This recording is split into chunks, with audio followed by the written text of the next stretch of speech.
को बदलने का वक्त आ गया है, क्योंकि ये अत्याचार और भ्रष्टाचार का एक ऐसा अड्डा बन गया है। उसको खत्म करने का और बदलने का समय आया है।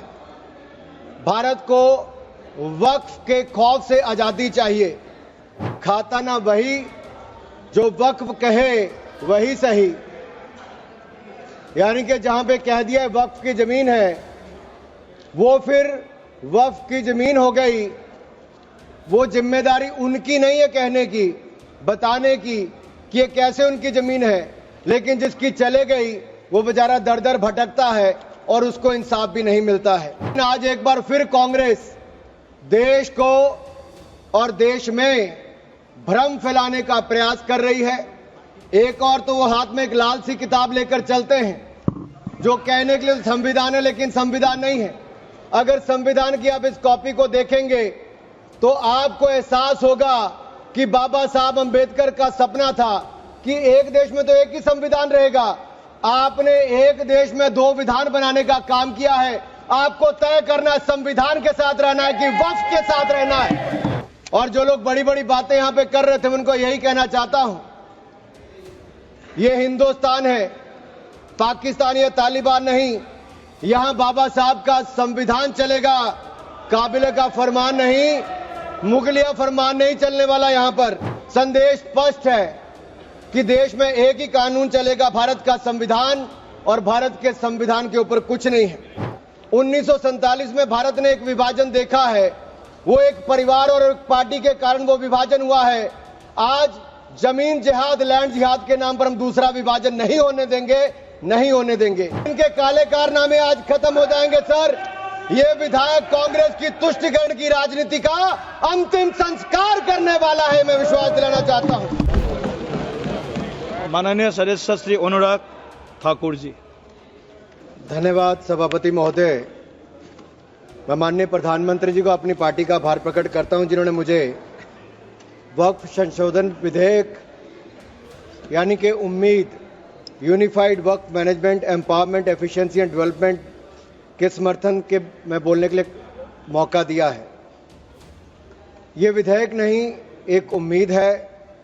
इस उम्मीद में एम्पावरमेंट है, एफिशिएंसी है, डेवलपमेंट है, और कहीं ना कहीं इसी को देखकर आज जहां देश भर के लोग इसके समर्थन में है, वहीं Catholic bishop conference of India, church of Bharat, Kerala council of churches, Kerala Catholic bishops council और all India Sajjada Nashin council, मुस्लिम राष्ट्रीय मंच जैसी अनेक संस्थाओं ने, चर्च से लेकर मुस्लिम की अन्य सभाओं ने इसका समर्थन किया है। उसके लिए भी मैं उनका बहुत बहुत आभार प्रकट करता हूं।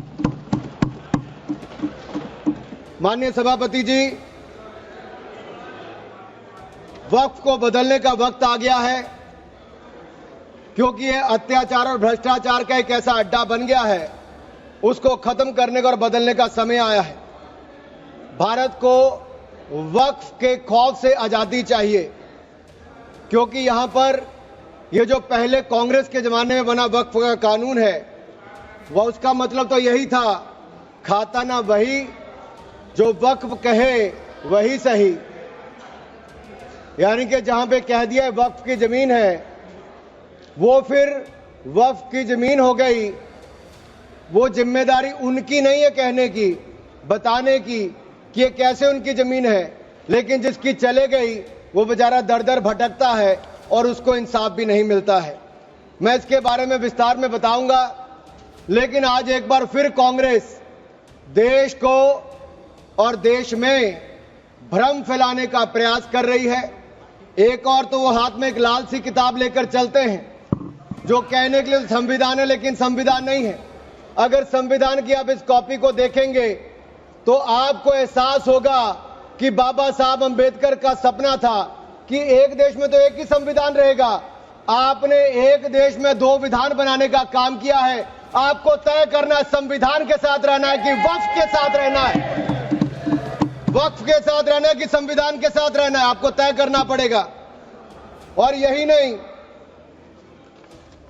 और जो लोग बड़ी बड़ी बातें यहां पे कर रहे थे, उनको यही कहना चाहता हूं, ये हिंदुस्तान है, पाकिस्तान या तालिबान नहीं। यहां बाबा साहब का संविधान चलेगा, काबिले का फरमान नहीं, मुगलिया फरमान नहीं चलने वाला। यहां पर एक नहीं अनेक ऐसे उदाहरण देखने को मिलेंगे। माननीय सभापति जी, आज हम केवल संविधान संशोधन पर चर्चा नहीं कर रहे, लेकिन एक ऐसे समानांतर सत्ता को चुनौती दे रहे हैं जो दशकों से अनियंत्रित रूप से अस्तित्व में है।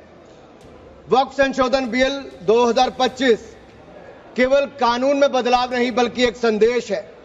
संदेश स्पष्ट है कि देश में एक ही कानून चलेगा, भारत का संविधान, और भारत के संविधान के ऊपर कुछ नहीं है।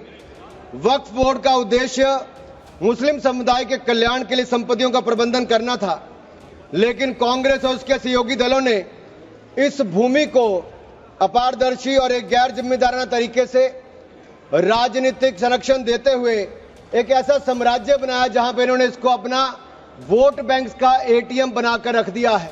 70 सालों से इन्होंने यही किया है। 1947 में भारत ने एक विभाजन देखा है, वो एक परिवार और एक पार्टी के कारण वो विभाजन हुआ है।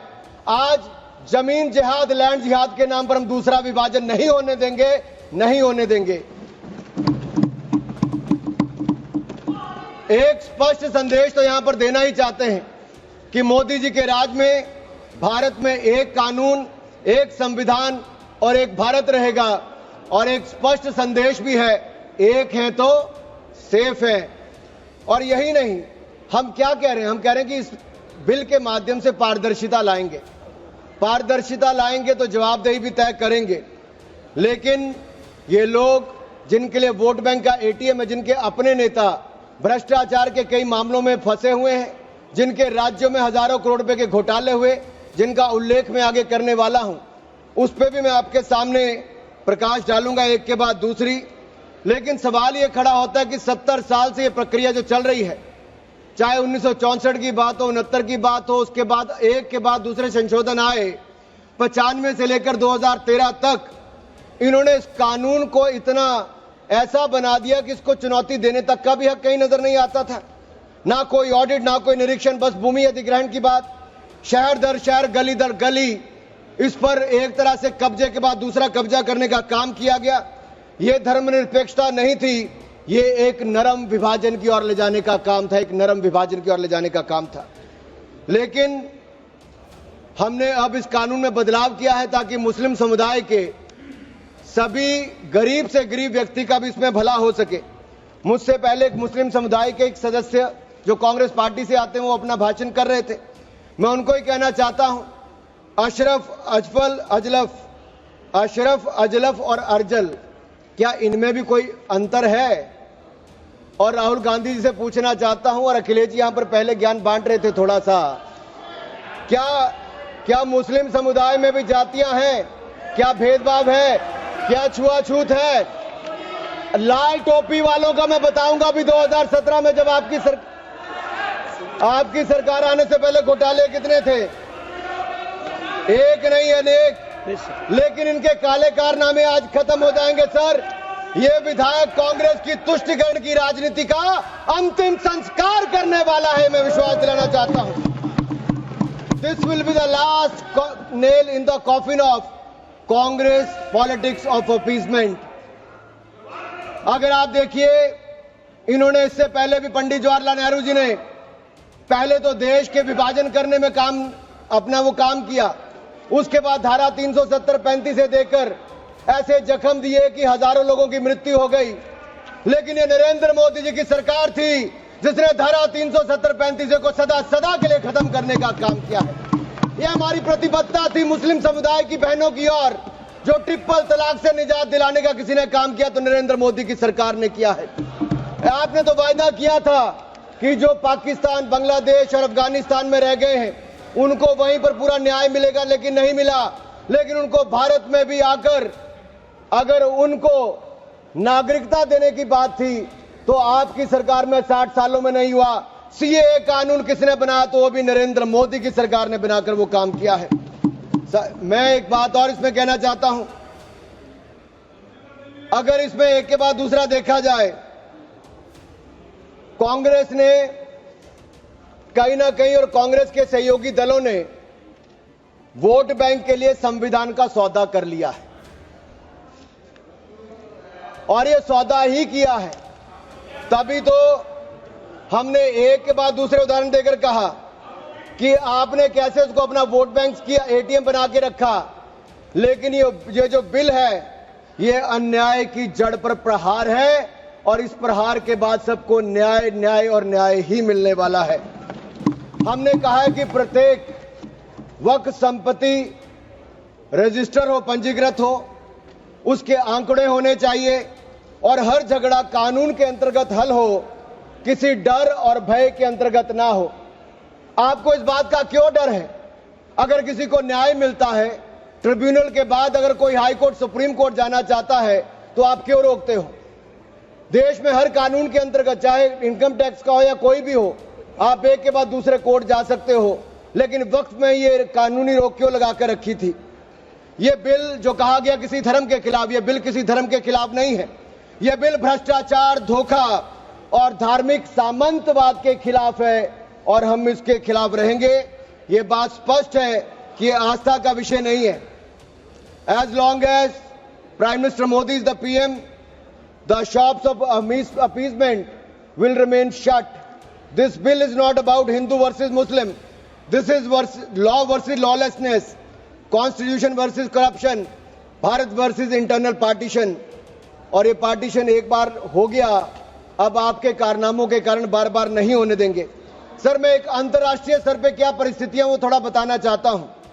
टर्की में 1923 के बाद 1924 में मिनिस्ट्री ऑफ वक्फ इसको एबॉलिश कर दिया गया और वहां पे जनरल डायरेक्टरेट ऑफ फाउंडेशन बना जो रेस्टोरेशन, मेंटेनेंस और यूटिलाइजेशन वक्फ प्रॉपर्टीज का करता है और ये इसके बाद इसको लोगों की भलाई के काम के लिए पैसा लगाता है। कुवैत में भी ministry of Waqf and Islamic affairs है, ये एसेट, मस्जिद, स्कूल, अस्पताल, इनका सबका देखरेख करता है और मॉडर्नाइजेशन के माध्यम से, टेक्नोलॉजी के माध्यम से इसका फायदा उठाते डिजिटलाइजेशन किया है। लेबनान में मिनिस्ट्री ऑफ एंडाउमेंट्स और इस्लामिक अफेयर्स है जो इसकी मैनेजमेंट और यूटिलाइजेशन को सारे को देखती है और चैरिटेबल और कम्युनिटी के काम को देखती है। सीरिया में भी मिनिस्ट्री ऑफ वक्फ है जहां पर एप्रोप्रिएट यूज हो, रेवेन्यू हो, चैरिटेबल पर्पस हो, उसके लिए काम किया जाता है। इराक में भी सुन्नी एंडोमेंट और शिया एंडोमेंट ऑफिस है और यह भी सीधा सेंट्रलाइज फ्रेमवर्क के माध्यम से काम करता है। सऊदी अरेबिया में जनरल अथॉरिटी ऑफ वक्फ है जो इंडिपेंडेंट पब्लिक बॉडी है। सिंगापुर में MUIS है जो स्टैट्यूटरी बॉडी है, वो मिनिस्ट्री ऑफ कम्युनिटी डेवलपमेंट के अंतर्गत है। ये वक्फ मैनेजमेंट के डिजिटल सिस्टम के माध्यम से काम करता है। इंडोनेशिया में भी इंडोनेशियन वक्फ बोर्ड है जो इंश्योर करता है अच्छे काम करने के लिए, उनके भलाई के लिए। तुनिसिया में भी, इजिप्ट में भी, रशिया में भी, फ्रांस में इसी तर्ज पे काम किया गया है, लेकिन यहां पर ऐसा नहीं किया गया। यहां पे इसके खिलाफ ही काम करते रहे। चंद लोगों के हाथ में, राहुल गांधी जी कहते हैं कि चंद लोगों के हाथ में देश की संपत्ति है। राहुल गांधी जी सदन में नहीं, लेकिन मैं उनको बताना चाहता हूं मात्र 200 लोगों के हाथ में अपने वक्फ बोर्ड दे रखे हैं और देश की लाखों करोड़ रुपए की संपत्ति उनको दे रखी है। क्या उनसे छुटकारा दिलाना चाहिए कि नहीं दिलाना चाहिए? क्या आम मुस्लिम को उसका लाभ मिलना चाहिए कि नहीं मिलना चाहिए? क्या मुस्लिम महिलाओं को, बच्चों को लाभ मिलना चाहिए कि नहीं मिलना चाहिए? क्या विधवाओं को लाभ मिलना चाहिए कि नहीं मिलना चाहिए? आप महिला विरोधी क्यों हैं? मुस्लिम विरोधी क्यों हैं? आप बदलाव विरोधी क्यों हैं? ये सवालों का जवाब आपको देना ही पड़ेगा।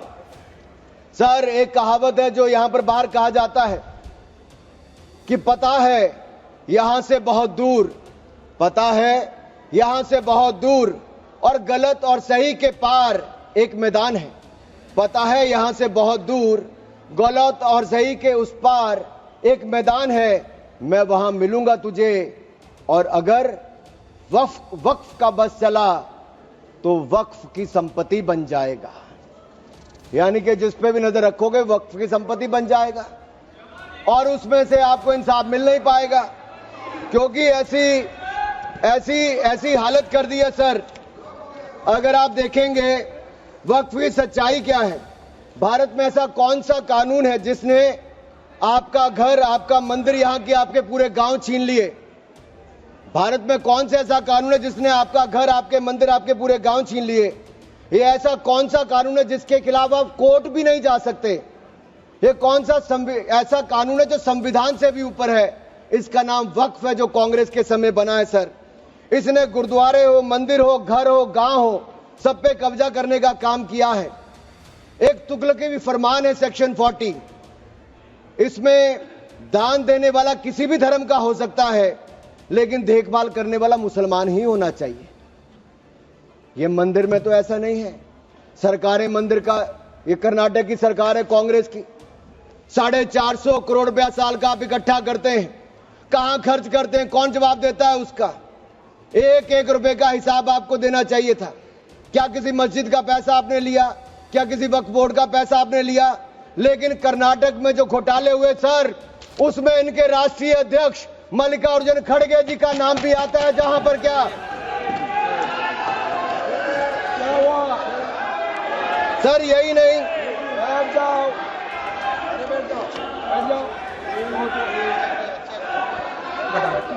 सर नाम हटा दीजिए। सर मैं इसको मेंबर ऑफ माननीय, नहीं सर, मैं सबूत के रूप में सर मैं लाया हूं सब कुछ। मैं बोल दिया सर ऐसा गिवन द डिसीजन, निर्णय दे दिया बस। प्लीज सर नाम नहीं लेता सर, मैं नाम वापस ले लेता हूं सर। बड़ी मुश्किल से परिवार के बाहर सर इसमें सर मैं टेबल कर देता हूं सर, मैं टेबल कर देता हूं सर। ये मैं टेबल कर देता हूं सर। सर आपकी अनुमति हो तो मैं ऑथेंटिकेट करके टेबल कर देता हूं सर। जी नाम वापस ले लिया, एक मिनट वापस ले लिया। ठीक है, एक मिनट आप सब बैठिए, आप सभी लोग बैठिए, आप सब लोग बैठिए। माननीय Venugopal ji please please sir we are कौन सा रूल में बोल रहा है आप? Two sir 352. while a member is speaking to him of the नाम डिलीट कर दिया, बताइए सर हमने कैसे नहीं नो एक मिनट आप लोग मत बोलिए। माननीय वेणुगोपाल जी, हमने नाम एक्सपांस भी डिलीट भी कर दिया और उन्होंने भी वापस ले लिया। उसके बाद और क्या है? उसके बाद क्या है?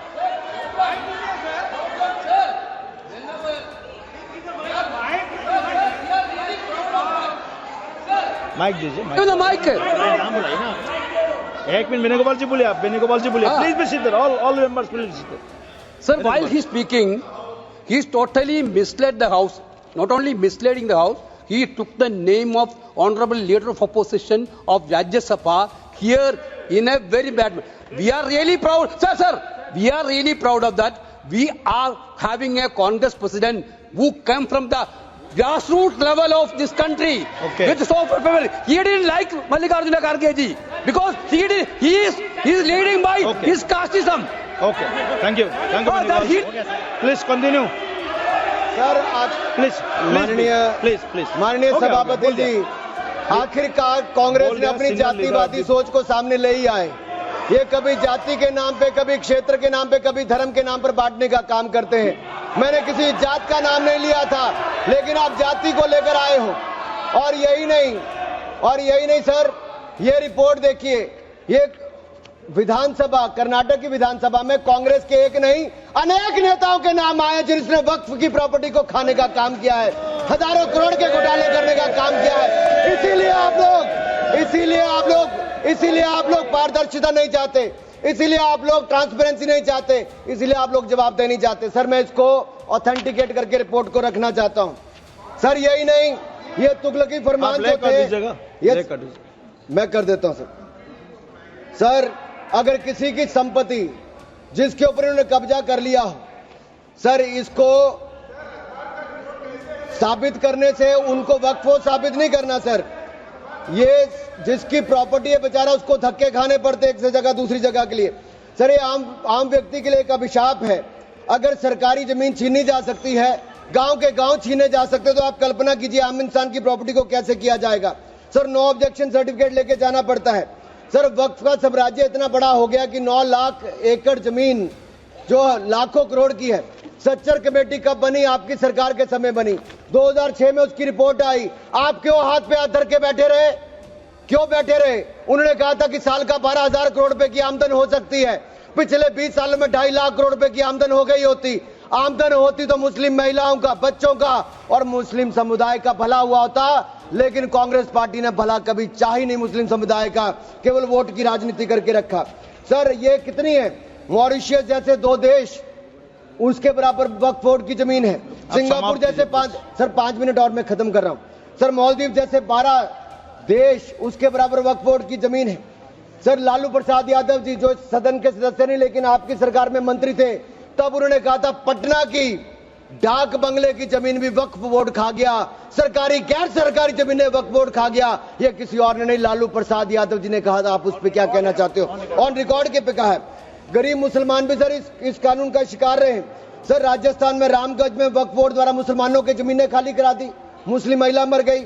उत्तर प्रदेश में लाल टोपी वालों की सरकार में, सर ये लाल टोपी के काले कारनामे उत्तर प्रदेश में देखे हैं। इनके उस समय के मंत्री ने सैकड़ों एकड़ जमीन खा गए वहां पे बैठ के आप लोग। सर यही नहीं, काले कारनामे इनके और भी हैं सर। मैं सर ये सारा आपकी इजाजत से, सर ये मुस्लिम विरोधी भी है, महिला विरोधी भी है, पसमंदा विरोधी भी है, अहमदिया विरोधी भी है, ओरिया विरोधी भी है। सर यही नहीं, प्लीज बैठिए, सर यही नहीं, आपका बारी आएगा, आप ये गरीबों के उत्थान के लिए तब भी कुछ नहीं कर पाए सर। आप बैठिए सर, ठीक रिकॉर्ड रखने का इन्होंने कुछ नहीं किया सर। हम क्या कहते हैं, शिया हो, अहमदिया हो, महिला हो, पिछड़े वर्ग के मुस्लिम समुदाय के लोग हो, उनको इसका सदस्य बनाइए।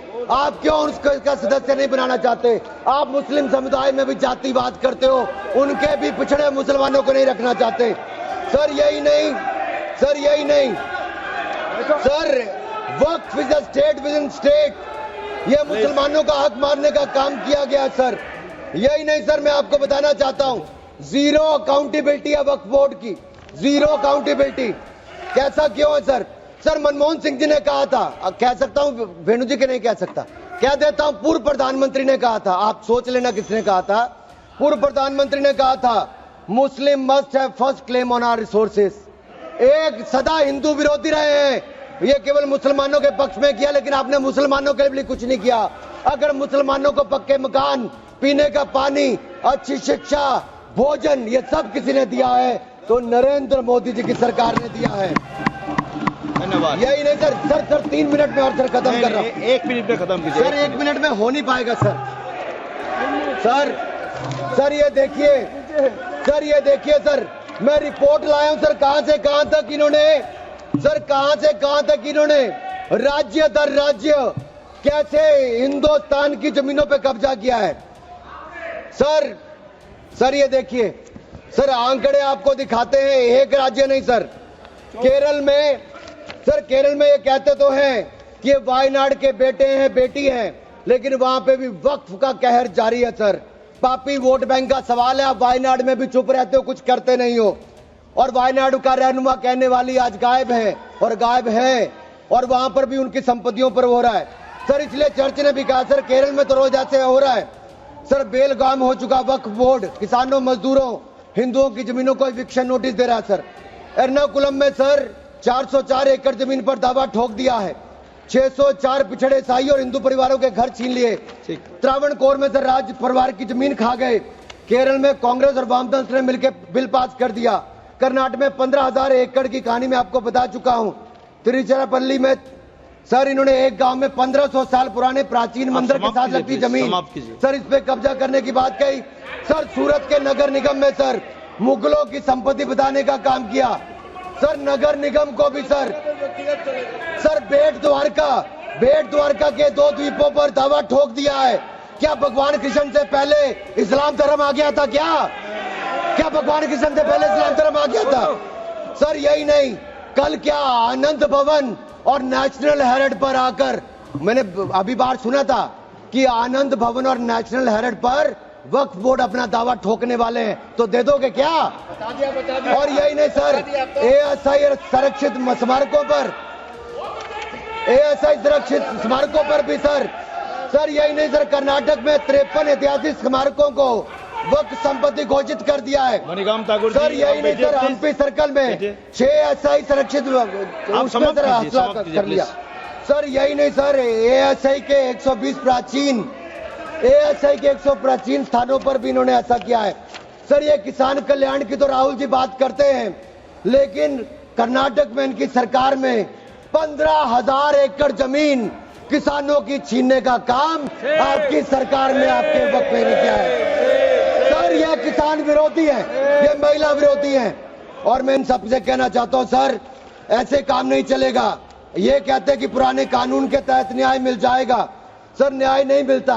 सर एक मिनट सर आप देखिए वक्फ की आय जो 12,000 करोड़ रुपया साल होनी चाहिए थी, आज 1 करोड़ 30 लाख रुपया रह गई है। कौन खा रहा है पैसा वक्फ बोर्ड का? कांग्रेस के नेताओं के नाम आते हैं। सर यही नहीं, पश्चिम बंगाल में 1100 करोड़ रुपए का, तमिलनाडु में 2000 करोड़ रुपए का, महाराष्ट्र में हजारों करोड़ रुपए के घोटाले हुए। इन सब की सरकारों में कहे गए, मैं सारे सबूत लाया हूं, सारी रिपोर्ट्स लाया हूं। आपका अनुरोध करता हूं सर कि सारे के सारे ऑथेंटिकेट करके मुझे रखने का मौका दिया जाए। ये विपक्षी दल क्योंकि ये भ्रष्टाचार में जुड़े हुए हैं, हम वक्फ बोर्ड के भ्रष्टाचार को खत्म करना चाहते हैं। धन्यवाद सर ये बस ये तेरे आखिरी लाइन है सर, ये नेशनल हेराल्ड में छपा है कि महाराष्ट्र में हजारों करोड़ रुपए का घोटाला, महाराष्ट्र में छपा नेशनल हेराल्ड में, और नेशनल हेराल्ड के घोटाले के रूप में कांग्रेस के एक नेता बेल पर है जो अपनी सेवाएं यहां पर दे रहे हैं। उसी नेशनल हेराल्ड में लिखा गया है ये कांग्रेस तंत्र का वो बंदर है जहां रोटी के बंटवारे के नाम पर ये सारी रोटियां खा जाते हैं। सर ये मंदिरों की जमीन संपत्ति के नाम, ये विशेष कानून इसके लिए क्यों नहीं है सर? ये वक्फ के लिए क्यों है सर? इनका विचार साफ नजर आता है सर। ये मंदिरों का सोना पिघलाकर ये तब तो ले जाते हैं, लेकिन भ्रष्टाचार के नाम पर जमीन पर कब्जा करने के लिए वक्फ बोर्ड बना देते हैं। सर हमारी सरकार वक्फ को पारदर्शी और जवाबदेह करना चाहती है। हमारे पास काफी वक्ताओं का लिस्ट है, सबको बोलने का मौका देना है। लास्ट 30 सेकंड में लास्ट 30 सेकंड सर।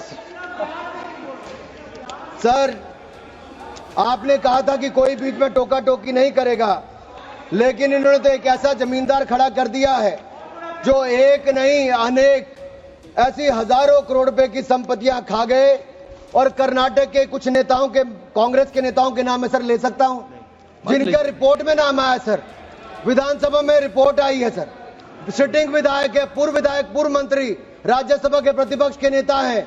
ये वक्फ की प्रॉपर्टियों पे कब्जा करने वाले, पैसा खाने वाले हैं, और यहां तक कि एक 5 स्टार होटल का भी सुलह कराने के लिए इन्होंने कही। सर मैं इतना ही कहना चाहता हूं, ये बिल मुस्लिमों के जीवन में एक बड़ा बदलाव लाएगा, हर वर्ष हजारों करोड़ कमाने का प्रावधान करके दिखाएगा। अच्छी शिक्षा, अच्छी सुविधाएं, अच्छे मकान, अच्छा इलाज और अच्छा भविष्य देने का काम ये नरेंद्र मोदी की सरकार में वक्फ बोर्ड का संशोधन बिल उम्मीद के माध्यम से एक नई उम्मीद बांध कर दिखाएगा, नई उम्मीद बांध कर दिखाएगा। बहुत बहुत धन्यवाद। माननीय सदस्य।